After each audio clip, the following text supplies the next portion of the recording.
Can't send messages on TikTok? Well, let me help you.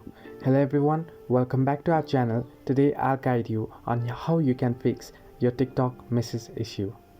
Now, first, make sure that your app is updated to the latest version.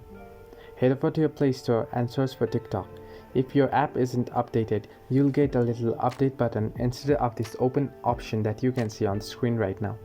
Now, tap on update and your app will get updated. Once it gets installed, open the app.